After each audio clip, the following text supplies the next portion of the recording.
Hello बच्चों, उम्मीद कर रही हूँ कि आप इस समय का सदुपयोग अपने पढ़ाई में कर रहे होंगे। बच्चों, आज हम हिंदू धर्म के विषय में पढ़ेंगे। इसके पहले वीडियो में मैंने आपको स्तूप कला के विषय में बताया था। आज का हमारा टॉपिक है हिंदू धर्म।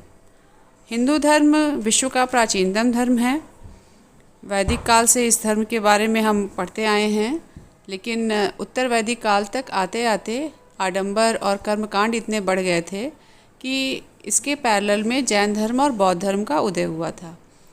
जैन धर्म और बौद्ध धर्म इतने सरल थे कि लोगों का झुकाव उसके प्रति ज़्यादा होता गया, लेकिन कालांतर में कुछ घटनाएं या इतिहास में कुछ न कुछ ऐसी घटनाएं होती रहीं कि हिंदू धर्म का फिर से पुनरुद्धार हुआ और हिंदू धर्म में ईश्वर की उपासना के लिए प्रेम और भक्ति मार्ग को अपनाया गया और इसके लिए तरह तरह के मंदिर बनाए गए। मंदिरों के अंदर तरह तरह की मूर्तियों की स्थापना हुई।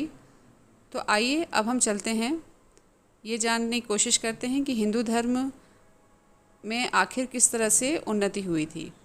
बच्चों, आपको ये बता दें कि हिंदू धर्म में दो संप्रदाय थे, एक शैव संप्रदाय और दूसरा वैष्णव संप्रदाय। आइए सबसे पहले हम शैव संप्रदाय की चर्चा करते हैं। शैव संप्रदाय के अंतर्गत वे लोग आते हैं जो भगवान शिव को मानते हैं और ये लोग शिव की उपासना या तो लिंग के रूप में करते हैं या मानव रूप में, मतलब उनकी मूर्ति की पूजा करते हैं। इस धर्म के मानने वाले जो हैं शिव को अपना आराध्य मानते हैं और इस शिव के संबंध में कैलाश मंदिर है।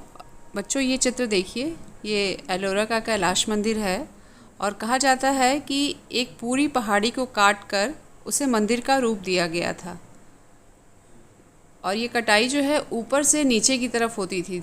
एक पूरा आप इमेजिन कर सकते हैं कि एक पहाड़ को काट कर मंदिर का रूप दिया गया और इसमें कहीं भी कोई जोड़ नहीं है। ये अपने आप में एक अनूठा मंदिर है और उस समय की स्थापत्य कला का अनूठा उदाहरण है।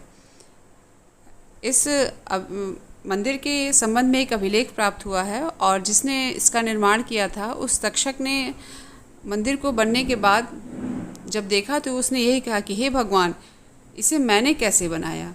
आप इस मंदिर को देख के कल्पना कर सकते हैं कि जब इसका बनाने वाला इतना आश्चर्य में था तो हम और आप आज के टाइम में देखकर कितना सुखद अनुभव कर रहे हैं।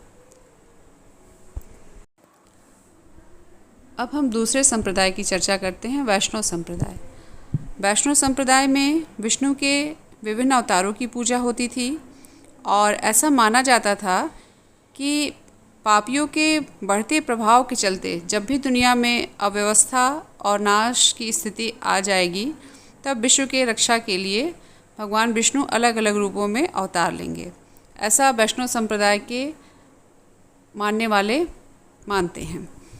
बच्चों, अभी आपके सामने ये चित्र मैं दिखा रही हूँ और ये भगवान विष्णु के वाराह अवतार की है और ये मूर्ति जो है एहोल एक जगह है, वहाँ से प्राप्त हुई है। इस मूर्ति में यह दर्शाया गया है कि जब राक्षस हिरण्याक्ष ने पृथ्वी को जल में डुबो दिया था तब भगवान विष्णु ने वाराह अवतार लेकर पृथ्वी का कल्याण किया था, पृथ्वी को डुबोने से बचाया था। तो बच्चों, ये हो गई आपके शैव संप्रदाय और वैष्णव संप्रदाय की बात। अब हमारा अगला टॉपिक है मंदिर। इसमें सबसे पहले हम जानेंगे कि मंदिरों की संरचना कैसे हुआ करती थी। मंदिरों के विषय में हम जानने के लिए ये चित्र को ध्यान से देखेंगे। हिंदुओं के उपासना स्थल को मंदिर कहा जाता था। गुप्त काल में लगभग 4वीं शताब्दी से 6वीं शताब्दी ईस्वी में मंदिर निर्माण कला में बहुत ज़्यादा प्रगति हुई थी। पहले तो ये मंदिर लकड़ी के बनते थे, लेकिन बाद में इन्हें पत्थरों से और ईंटों से बनाया जाने लगा था। इन मंदिर को देखेंगे आप, ये जो चित्र बना हुआ है कि एक चौकोर कमरे के रूप में थे और इन्हें और जो ये ब्लू लाइन आप देख रहे हैं इसे गर्भगृह कहा गया है, जहाँ पर मूर्ति स्थापित की जाती है। इनमें एक दरवाज़ा होता था जिसमें उपासक मूर्ति की पूजा करने के लिए भीतर प्रविष्ट होते थे जिसे आप देख रहे हैं कि मंडप लिखा हुआ है और अर्ध मंडप भी लिखा हुआ है। अर्ध मंडप से घुसते हुए, मंडप में जाते हुए फिर वो गर्भगृह में प्रवेश किया करते थे।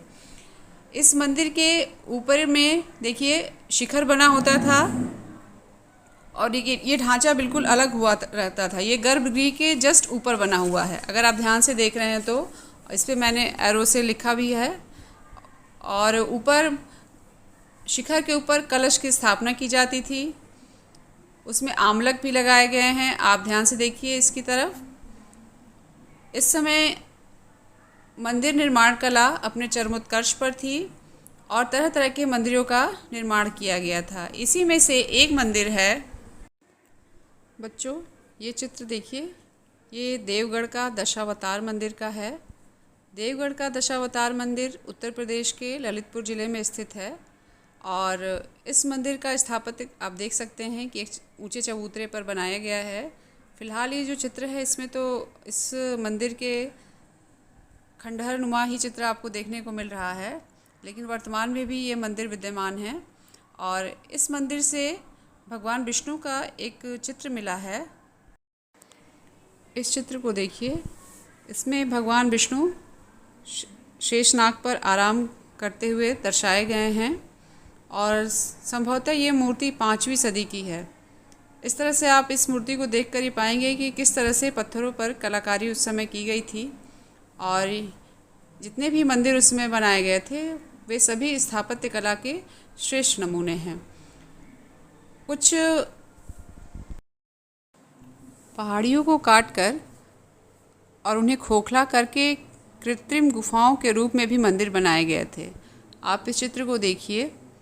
यह चित्र जो है बराबर की गुफा है, जो बराबर की गुफा बिहार में स्थित है और यह लगभग 3री शताब्दी ईसा पूर्व की बनी हुई है और यह बौद्ध धर्म से संबंधित है।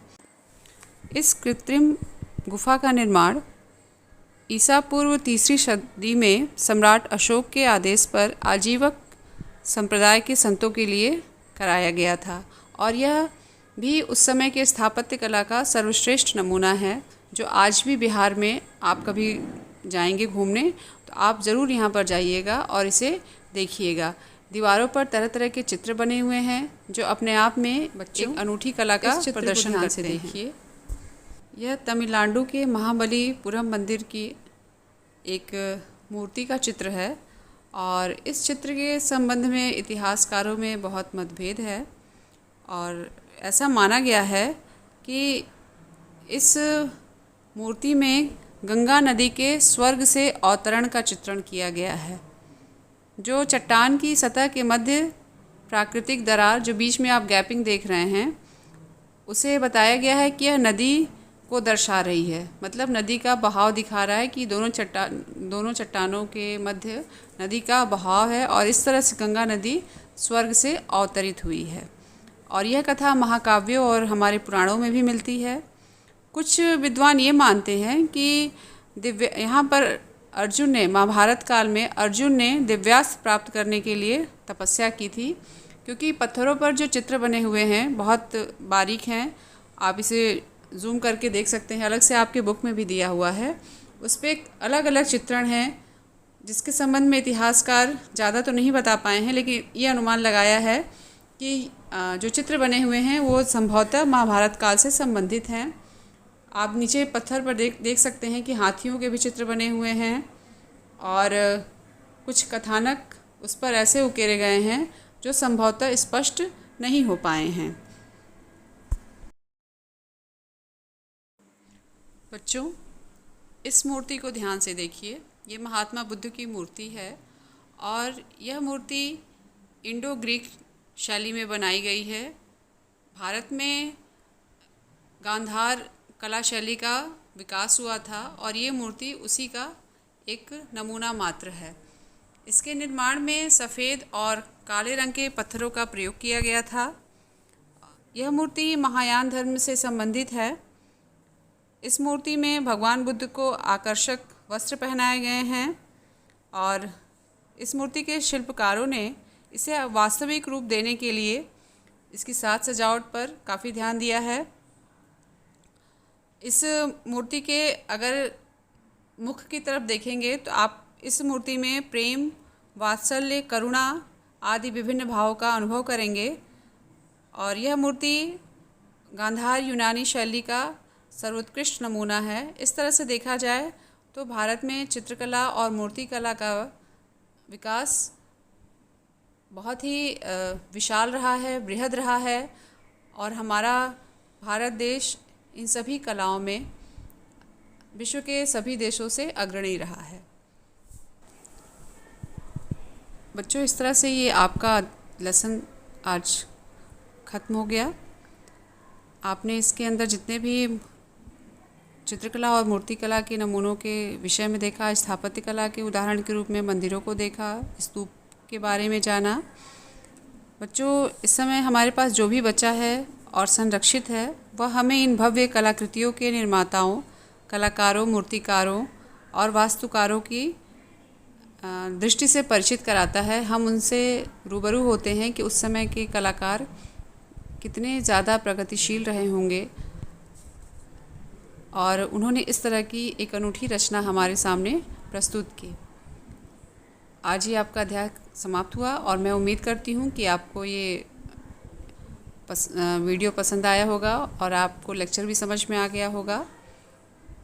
तो आप इसे ध्यान से देखिए और समझने की कोशिश करिए। हम फिर अगले क्लास में मिलते हैं।